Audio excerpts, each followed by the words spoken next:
Buenos días a todas y todos. Hoy estamos con Alicia Escudero, que es la directora de marketing de Bosch Home Comfort. ¿Qué tal, Alicia? Pues muy bien, encantada de estar aquí con vosotras. Nosotras también. Si quieres, cuéntanos un poco más sobre ti. Bueno, pues mira, trabajo ahora mismo estoy trabajando en Bosch.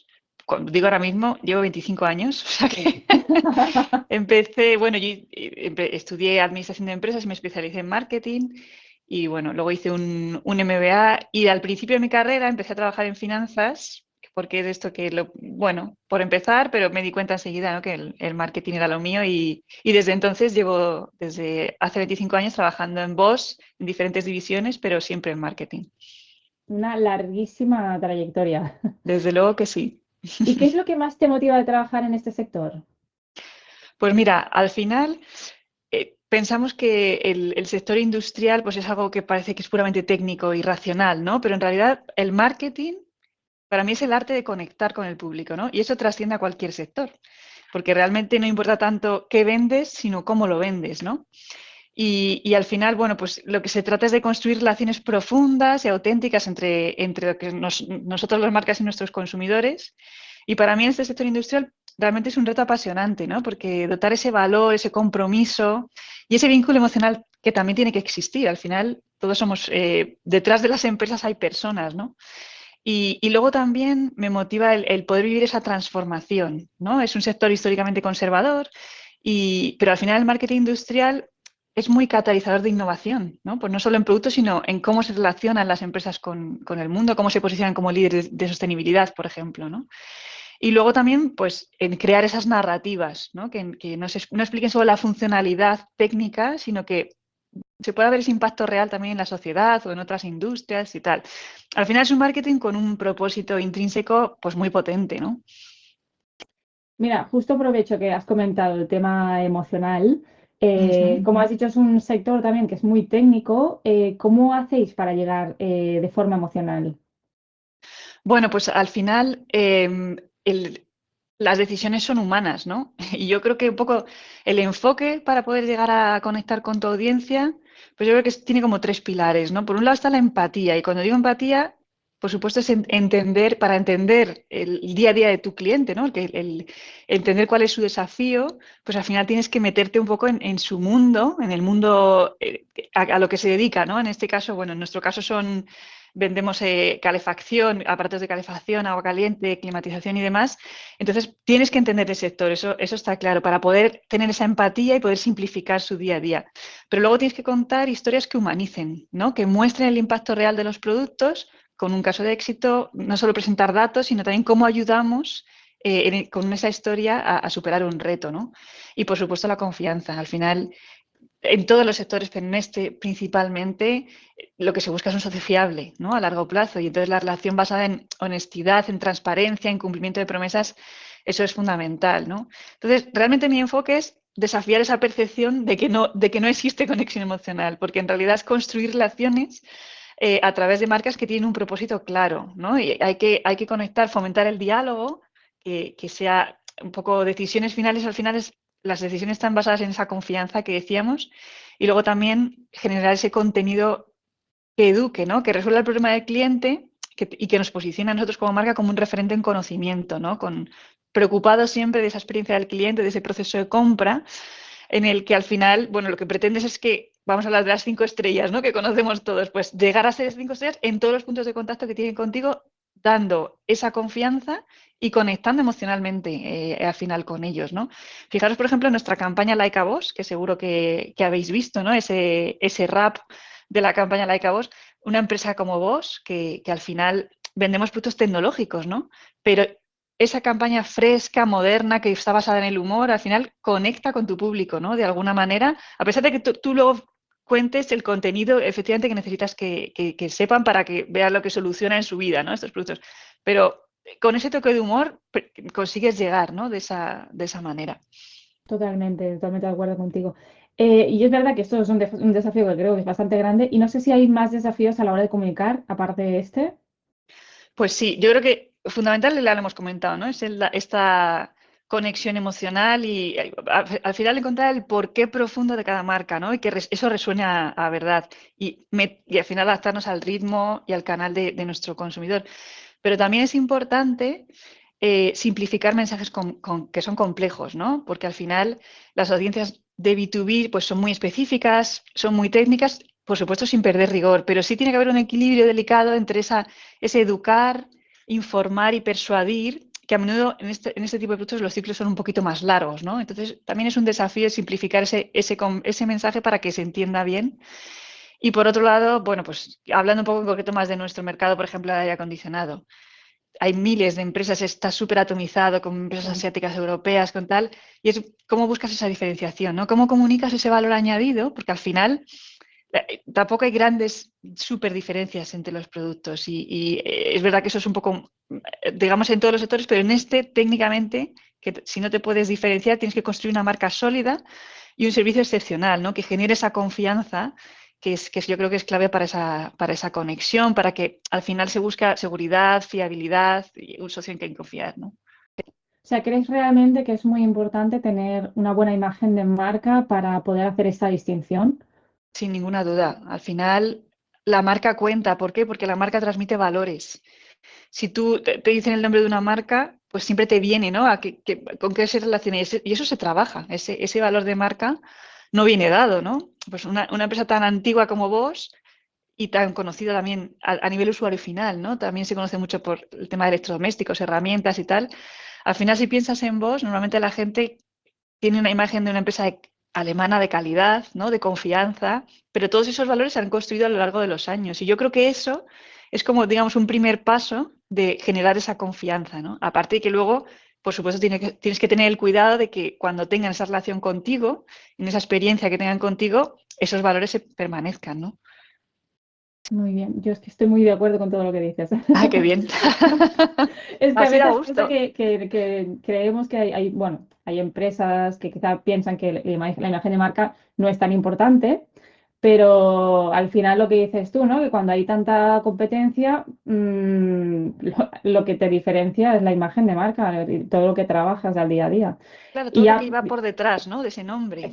claro, exacto, exacto. Perdona ese inciso porque es que me ha gustado mucho lo que has dicho. Me alegro. Ahora cambiando de tema, te quería preguntar, ¿cómo podemos hacer para impulsar la visibilidad de las mujeres en este sector?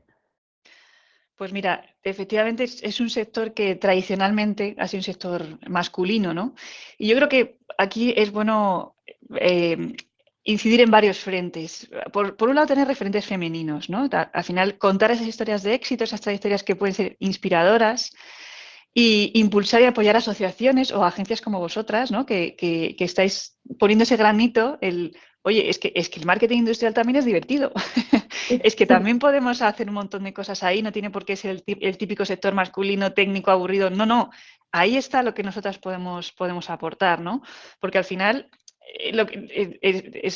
está probado, ¿no? Que se mejora en la toma de decisiones y en los resultados empresariales cuando hay esa diversidad. Podemos aportar ese otro punto de vista, esa otra percepción, ¿no? Que tan necesaria es también en este tipo de sectores, ¿no? Al final es crear un ecosistema donde la diversidad sea la norma y no la excepción, ¿no? Yo creo que eso es clave. Y pues como te decía, pues con referentes, con premios, con reconocimientos, dar de qué hablar para que el resto de mujeres o chicas jóvenes, ¿no? Que estén pensando ahora a qué dedicarse, pues lo tengan como una opción más. ¿Qué consejo le darías a una mujer joven que quiere entrar a trabajar en este sector? Pues mira, yo le diría que confíe plenamente en su capacidad para aportar esa perspectiva única y valiosa, ¿no? Al final, el marketing, lo que comentábamos al principio, es saber conectar, es saber generar confianza y es un poco independiente del sector. Entonces, yo creo que esa creatividad y esa inteligencia emocional son activos que son inmensamente poderosos en este tipo de sectores. Le diría que no se autolimite, ¿no? Que se atreva a liderar, a generar ideas innovadoras, que confíe en su propio criterio, ¿no? Porque al final su visión, ¿no?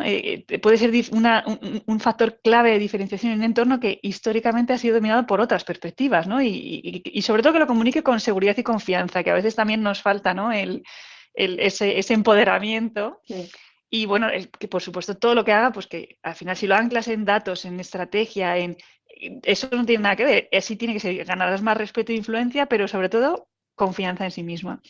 Totalmente. ¿Y qué te dirías tú en tu yo de tu inicio de tu carrera, ahora ya sabiendo todo lo que sabes?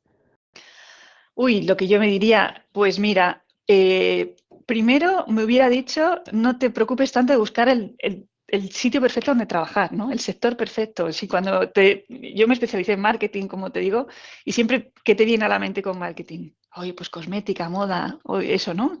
Qué atractivo y tal. Pues no, pues estoy encantada en el sector industrial, ¿no? Porque al final, como te digo, es incluso más agradecido, ¿no? Sí. El tipo de marketing que haces, como que tiene, digamos, tienes que llegar a ese corazón, ¿no? A esa conexión y consigues llegar. Y yo creo que al final, pues eso es bastante enriquecedor. Y a mí me parece que disfrutar de eso también está bien. Y también me diría que no pasa nada si fallas, que me hubiera permitido arriesgar o cometer errores, porque al final es lo que nos dicen nuestras madres, ¿no? Al final de todo se aprende y de eso de lo que más. No radica el éxito no radica en no equivocarse, sino en esa capacidad de levantarse, de seguir adelante. Y bueno, eso me diría.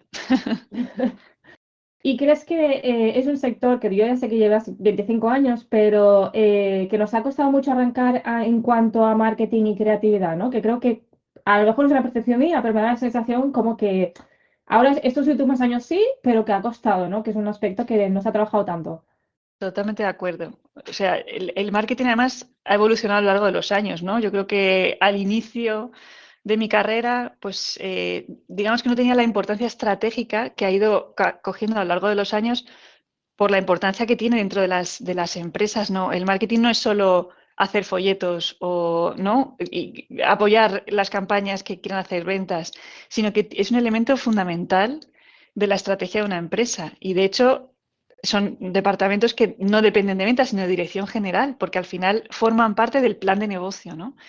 Y toda esa evolución al final ha hecho que esa importancia también se le dé al tipo de comunicación que se hace. Y en este tipo de sectores, lo que al principio se hacía pues como muy de tú a tú, ¿no? Al final es que tienes que crear marca también. Es que con lo que hablábamos antes, ¿no? Esa confianza en la marca tiene que ser creada y al final marketing es un poco la punta de lanza, ¿no? ¿Dónde está mi público objetivo? Definimos eso y yo soy la que desde marketing lo captamos y luego digamos que el área de ventas pues hace ese seguimiento. Es un trabajo conjunto, ¿eh? No quiere decir que sea más importante una cosa que otra, pero que Claro, el marketing tiene peso por sí mismo, ¿no? totalmente. ¿Has tenido alguna persona que haya sido un referente para ti en esta carrera profesional? Pues sí, un referente para mí clarísimo. Y quizás estamos haciendo una entrevista un poco profesional, pero en realidad es que ha sido mi madre. Mi Me madre ha parece sido bien. mi mayor referente y mi pilar, ¿no? Porque ella era ingeniero de profesión, pero con alma de escritora y al final logró para mí ese equilibrio perfecto, ¿no? Ella desarrolló una carrera profesional exigente, que en aquella época, fíjate, de nuestras madres, pues no era habitual ser ingeniero, No, ¿no? Y ella, de hecho, en su carrera eran tres en toda la facultad y ella y otras dos que fueron amigas toda la vida, ¿no? Porque se conocieron en la no te carrera queda ya otra. amigas para siempre.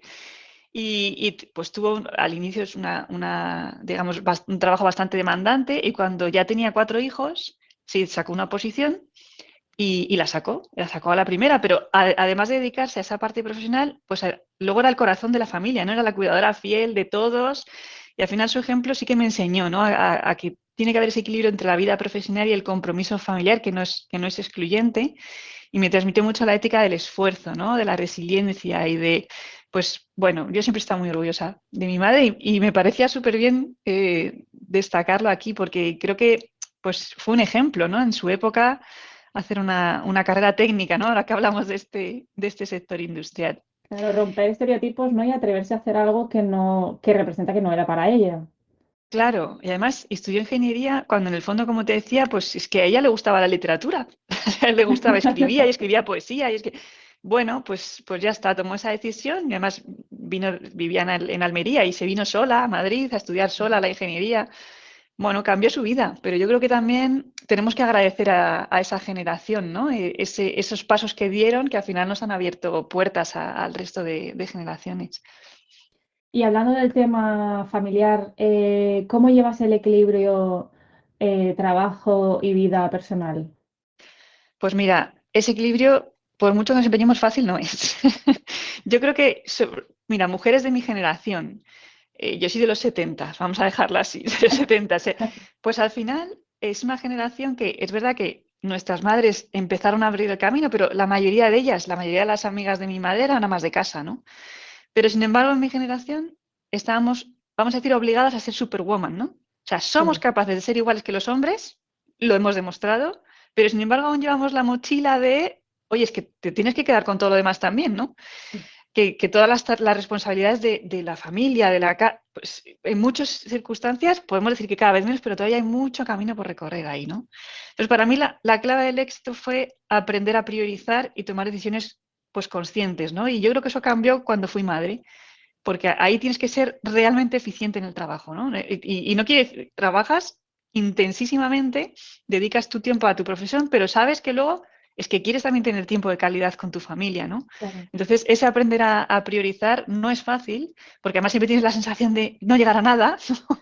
El no me da la vida famoso, ¿no? Que decimos Sí, tanto. sí. Y bueno, quizá ahora con esta flexibilidad horaria que tenemos, que nos dan la opción de más teletrabajo, que no quiere decir, al final teletrabajo es que me permite ir a recoger a mi hijo al colegio y volver y luego sigo trabajando, ¿no? Pero yo sinceramente creo que aún estamos lejos de un equilibrio sistémico, vamos a decir, ¿no? No, necesitamos cambios estructurales que van más allá un poco de nuestra voluntad individual. Yo creo que esto requiere un compromiso colectivo, ¿no? Para Claro, redefinir claro. roles, redefinir responsabilidades y promover culturas laborales que al final valoren la conciliación no como una concesión, sino como un Claro. pilar de bienestar y productividad para todos, ¿no? No es que, ay, bueno, como ay, tu hijo se ha puesto malo, te dejo. No es te dejo. Es que la conciliación tiene que formar parte de ese pilar básico, ¿no? En las empresas. Y de verdad que creo que hay mucho por hacer. Y luego, yo creo que en vuestro caso también sois un equipo todo de chicas. En mi caso, mi equipo de marketing, aquí en Bosch, somos todos mujeres también. Ujú. Y yo creo que es fundamental el role model, ¿no? Que se dice, el que ellas vean en ti que tú das importancia a ese equilibrio y a esa conciliación y que lo hagas. No solo que Claro. lo digas, sino que lo hagas, ¿no? Que al final eso cala y eso al final pues se vive, ¿no? Se vive en el día a día y yo creo que es una manera importante de apoyar de verdad la conciliación. Y aparte supongo que a tu equipo le genera cierta confianza, tranquilidad, ¿no? De saber que pues tiene una calidad de vida mejor que quizá antes no hubiera podido tener. Si es que al final yo creo que cuando trabajamos a gusto, Sí, porque sientes esa tranquilidad de no estoy saltándome una norma y joder, se me ha puesto el niño malo o tengo que claro, ir a... No, tienes la tranquilidad de está bien, ¿no? Y yo no voy a faltar a mis objetivos ni a mis funciones, sino claro. simplemente tengo la tranquilidad, estoy a gusto y yo creo que el trabajo sale mucho mejor. Aquí estoy totalmente de acuerdo contigo. O sea, creo que el hecho de estar tranquilo y estar a gusto hace que la motivación que luego puedas tener por el trabajo aumente muchísimo más la productividad. Bueno, ¿cuántos jóvenes ahora para elegir su trabajo? Que eso en nuestra época tampoco pasaba, ¿no? Era las empresas te elegían a ti, pero yo creo que ahora los jóvenes eligen a las empresas Sí, y en muchas ocasiones es por estos motivos, ¿no? Porque me dejas flexibilidad, confías en mí y total. si no, las empresas no se adaptan a eso, pues al final cuesta encontrar gente, ¿no? Que quiera venir y que encaje Claro. pues en una mentalidad un poco más antigua, ¿no? Hablando de otro tema, ¿has tenido que demostrar más por ser mujer? En cualquier momento, no hablo ahora, sino en Mm. toda tu carrera profesional. Pues mira, esta pregunta es importante porque la primera respuesta sí te hubiera dicho no, porque no ha habido nada flagrante que diga, jo, fíjate que he tenido. Pero sin embargo, la realidad es que sí que he tenido que tener la necesidad de demostrar más, porque yo creo que a menudo las mujeres interiorizamos una cierta inseguridad, ¿no? Como un imperativo de que hasta que no estamos totalmente preparadas, no damos un paso adelante, no levantamos la mano, no. Sin embargo, contrasta eso con la educación tradicional, ¿no? Que ha fomentado en los hombres esa valentía, esa seguridad. Cuando éramos pequeños, venga, los chicos, ¿no? Qué valiente eres, qué campeón. Y las chicas, ay, tienes que portarte bien, ¿no? Todo empieza ahí, Sí, realmente. Todo empieza en esos estereotipos sociales, culturales, en los que si pones foco, ¿no? No digo solo en eso, sino en tu día a día luego, es que hay cosas sutiles que siguen estando ahí. Y pues yo qué sé, el tener que, pues que tenías que organizar, íbamos todos de viaje, ¿no? Y yo era la única mujer. Hay que organizar el viaje, Alicia, organízalo tú. ¿Por qué yo? Porque, no, tú lo haces mejor. Bueno, pues aunque tú no lo hagas tan bien, pero seguro que lo sabes hacer. No, no ese tipo de cosas que eres como, no, pues organizar las cosas, viajes o lo hacen mejor las mujeres. Por ejemplo, cuando, pues yo qué sé, cuando das una opinión, pues parece incluso en este sector un poco más técnico, ¿no? Que algún colega lo defiende con mayor vehemencia y tú lo haces como más pausada o no sin esa seguridad, ¿no? Que contabas antes. Pues al final yo creo que sí, en determinadas ocasiones sí creo que he tenido que me ha exigido un esfuerzo, ¿no? Para que mi valía fuese reconocida al mismo nivel. Y como hablábamos antes también, en el marketing siempre ha sido muy femenino, digamos, ¿no? Sí, En marketing es donde más mujeres había. exacto, sí, Se sí. asocia mucho a habilidades creativas, emocionales y tal, pero yo creo firmemente que esos estereotipos son obsoletos, ¿no? Y que las mujeres tenemos capacidad y talento para destacar en cualquier otra área, ¿no? Sea técnica, comercial, de liderazgo. Pero bueno, soy optimista. Venga, vamos a dejarlo ahí. Soy optimista. Creo que la diversidad de perfiles al final enriquece, ¿no? Enormemente el sector. O sea que Totalmente. Bueno, al que al final también estamos todos inundados de estereotipos y creo que es normal que cuando crecemos y te meten tantos estereotipos, acabas tú misma encasillándote en ellos, ¿sabes? es que no Pero te das cuenta. Te lo digo, a ver, yo me leí un libro que hablaba precisamente de esto, ¿no? De esos pequeños detalles que los pueden llamar micromachismos. Bueno, llámalo como quieras, a mí me da igual el nombre, pero son esos detalles donde cuando tú hablas con otros hombres, ¿no? Y te dicen, pero si tenéis igualdad, ¿pero qué queréis más? ¿No? Si sois iguales, que ahora ya en esta sociedad, ¿de qué os quejáis? Hay tantas cosas culturales o socialmente aceptadas que si no le pones atención en eso, no lo cambias. No lo totalmente. cambias. Yo creo que es muy sutil. Es verdad que ahora no podemos decir, oye, pues joder, qué desigualdad más terrible hay. Depende de qué y en qué sectores, ¿no? Pero te digo, en nuestro sector, en nuestra profesión, pues no ves nada, como decía, flagrante, ¿no? De fíjate, no, pero son esas pequeñas cosas del día a día en el que tienes que poner el foco de, joder, pues cuando yo organizaba una convención antes, al final al equipo nos regalaba un ramo de flores. ¿A qué eso no se lo harían a un hombre? No pasa nada, pero son detalles, ¿no? Sí, Son cosas que están ahí porque socialmente se han aceptado. Yo creo que nuestro trabajo también es poner ese foco de atención en ese detalle que al final, poco a poco, granito a granito, podrá ser el hacer que sea real, ¿no? La igualdad. totalmente. O sea, no puedo estar más de acuerdo contigo. Qué bien, oye. Y por último, creo que es la última pregunta que tengo, que ya no tiene nada que ver con esto, pero ¿qué cambios de tendencias crees que puede venir en el futuro, en el marketing industrial? A ver, cambios en general en el marketing, tanto en industrial como en cualquier otro, al final la digitalización y la hiperpersonalización y al final todo lo que está basado en inteligencia artificial, ¿no? Y ese análisis de datos va a afectarnos a todos los sectores, ¿no? Al final que nos va a permitir entender las necesidades mejor, predecir comportamientos y soluciones mucho más proactivas. Eso es un poco en general en el marketing, ¿no? Quizá más concreto en el marketing industrial, aparte de eso, pues yo creo que veremos evolución en contenidos mucho más inmersivos y educativos, ¿no? Que no solo informen, sino que capaciten al cliente. Y luego todo el tema de sostenibilidad y responsabilidad social, que llevamos muchos años hablando, pero que va a dejar de ser un extra, ¿no? Para convertirse en el núcleo de la propuesta de valor de cualquier marca industrial, ¿no? Que quiera ser relevante. Al final, la sostenibilidad ya no va a ser un nicho, sino un pilar fundamental. Hablo del sector industrial, quizá de mi área, ¿no? Donde sí que es verdad que la sostenibilidad al final tienes que comunicarla también de una forma no con grandes, pues como con grandes cosas que no te tocan en tu día a día, ¿no? Sino realmente con, bueno, qué es lo que significa esto para ti, para tu día a día y conectar de esa manera. Pero bueno, hablar de la sostenibilidad, evitando el greenwashing, que tiene que ver con datos efectivos y tal, pero yo creo que eso también, bueno, va a marcar la comunicación de marketing. La verdad que sí. La verdad que creo que tienes toda la razón y las generaciones también nos impulsan a ello, a seguir con esto. Eso es, sí, porque lo valoran, porque es algo que antes no se tenía en cuenta, pero yo creo que una marca con propósito, una marca con valores, al final sí que las nuevas generaciones sí que ponen un punto de atención en eso y sí que lo valoran a la hora de comprar. Totalmente. Pues hasta aquí creo que no me he dejado ninguna pregunta. Muchas gracias. No te vayas porque te vamos a hacer otra ronda de preguntas, pero ¿Vale? mientras tanto nos despedimos de los siguientes y las siguientes que nos escuchan. Muy Muchas bien. gracias a todos. Muchísimas gracias por invitarme. Un placer. Hasta luego. Adiós.